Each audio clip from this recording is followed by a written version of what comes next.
I wanted to take the time and talk about something that you guys have heard me bitch about, and that is the world of sports media. Good morning. Welcome back to another episode of Hard to Foul Radio. Appreciate you for tuning in today. This is the show that values time. I value mine. You should value yours. So I appreciate that you're spending some of that value time here with me today. So we're doing things a little differently. We're obviously going to be shifting from, we've had a lot more NBA focused shows to now with the NBA season being finished, transitioning to the NFL. A lot more NFL stuff coming next week and the following weeks as we get into the preseason, training camp, all that good stuff. But I wanted to take the time, and I want to do this pretty much every time that we have a shift of the seasons. No disrespect to baseball, we're going to get some baseball stuff in there too. But until we go full NFL, I wanted to take the time and talk about something that you guys have heard me complain, make comments, bitch about quite a bit on this show. And that is the world of sports media. But I don't want to take it from a negative perspective right now. I want to just give an honest overview of what I feel. Most forms of media or most forms of marketing or competition or business, they all follow a model of what is successful. And it's really unfortunate in sports media that the successful currently is Skip Bayless, Stephen A. Smith. Even you go to Fox Sports and it's like Nick Wright. And well, all of these gentlemen are successful, and I'm not here to personally attack any of them. The style in which they did it is something that I've been very critical of in the past. ESPN is the house that Stuart Scott built. I want you guys to understand this. When I was growing up, Stuart Scott was the guy in sports media. And why was Stuart Scott the guy?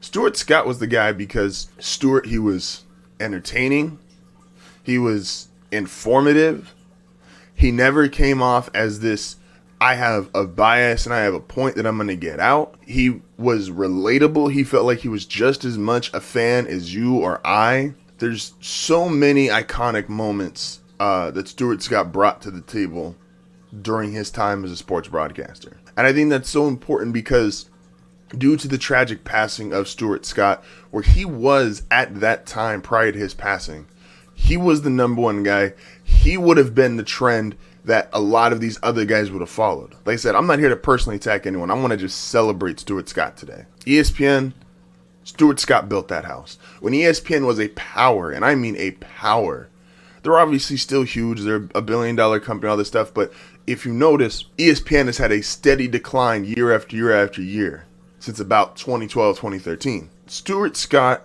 was informative, relatable. He didn't do all the stuff that current sportscasters do. There's no gimmick to Stuart Scott that is based solely on him disliking a player. Cliche things he's going to say because that's what people want to hear. He wasn't discussing what guys did in their personal life unless it was highlighting something wonderful they were doing. He wasn't just taking jabs at guys making movies in the off season or tweeting about a politician or a president they like or didn't like. Stuart Scott was about sports, the enjoyment of sports. Imagine if you could turn on ESPN and you weren't getting a show talking about LeBron James acting in Space Jam. Imagine that. That's where we've come to. In 2021, sports media is how good was LeBron James acting in Space Jam? Why do we care? Stuart Scott was the face of ESPN. Stuart Scott was the face of black media in sports. This is before Stephen A. Smith. This is before, as I said, Skip Bayless's rise. This was the dude. I remember being so excited to come home during middle school because the 4 o'clock Sports Center hour was the big one. Before Monday Night Football would come on, before the NBA games on Wednesday and Friday would come on.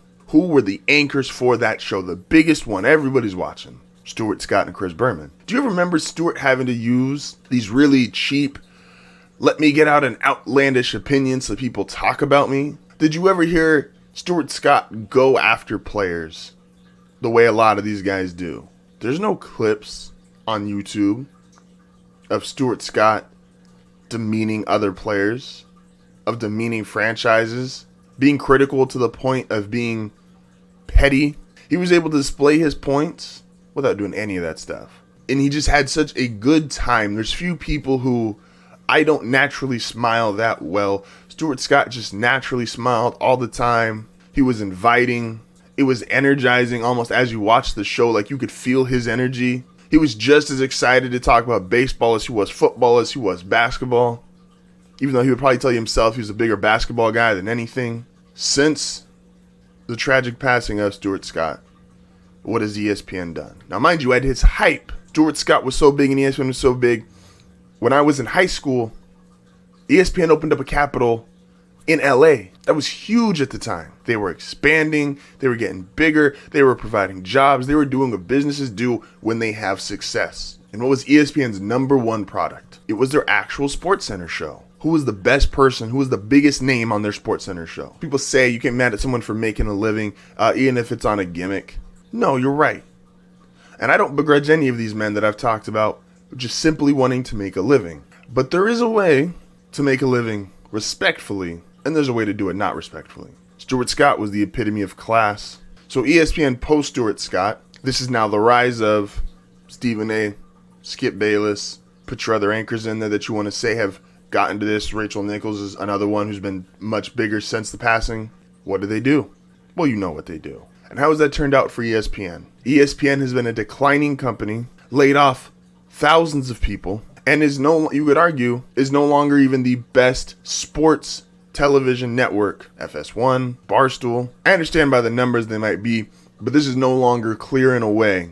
When I was growing up, it was ESPN. There was local news, there was local sports, but ESPN was it, and they haven't been it in almost a decade. And there's guys I like. Let me not just come out here and say like I don't like anybody.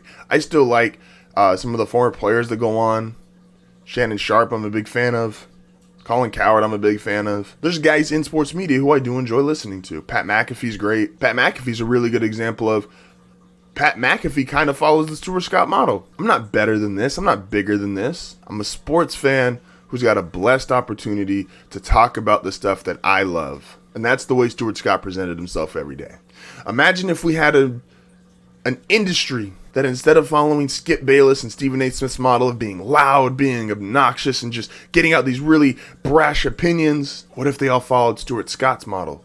Because he was the number one guy. And if not being taken from us, what if we had a bunch of little Stuart Scotts running around? I would consider that a better place. Like I said, hard for her to bring a transition to a lot more football stuff, but I just wanted to take the time and kind of like this little interim or transition Friday and just say thank you to, in my opinion, the greatest sports anchor we've ever had. I consider myself extremely blessed to have been able to grow up watching sports with him versus kids nowadays growing sports and watching some of these guys that are on TV. ESPN is the house that Stuart Scott built. Thank you, guys.